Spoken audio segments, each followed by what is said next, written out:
Gary, you've obviously travelled the world, but you're back here today, and you said you're curious and you're interested to see what sort of progress is being made around this issue.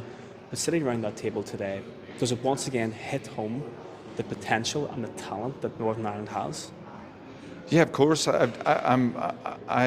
Absolutely believe in music and writing and creativity in Northern Ireland. I believe that I have championed it for 20 years, and I believe strongly in the next 20 years and more and beyond for artists in Northern Ireland.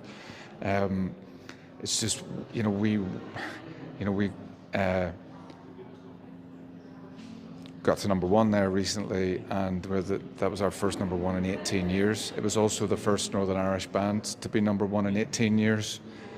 That, to me, there's so many artists that could be top of the charts in the United Kingdom and elsewhere in the world, in Northern Ireland, as far as I'm concerned, and I truly believe in.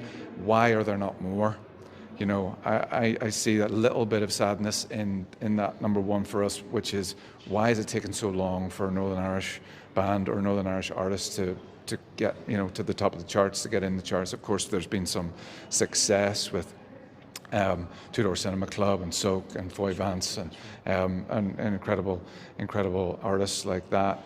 But I want to see more. I want to see more. Think about all the artists that have so much success from the Republic of Ireland and Scotland and Wales and England, and Northern Ireland has that talent, and I want to see it successful on a world scale, and it starts at the grassroots level, and that's the point I was trying to get across today. Aspiring artists coming through that possibly watches this video, will they know that Gary Lightbody from Snow Patrol will be always on their side about trying to make sure that every child or every person right across Northern Ireland can have access to a musical instrument, can have access to a theatre or whatever the sector of the arts may be, that you will be on their side?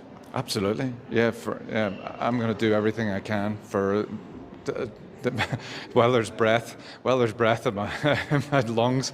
I'll do everything I can for Northern Irish music and for Northern Irish arts. I wake up every day thinking about it. I genuinely do. How I can help in some way, and I'll continue to. The Minister said that we picked this meeting up again in 6 months. I'm going to hold him to that. Do you have funding for the arts sector come up at all, Minister?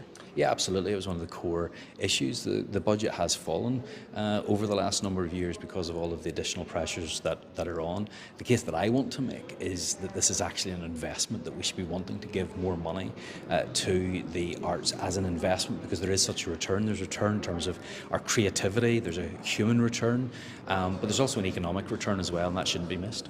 So if there was to be more funding for the sector, how can you go about doing that? Well, look, I think that comes down to the executive and down to the budgets that we have.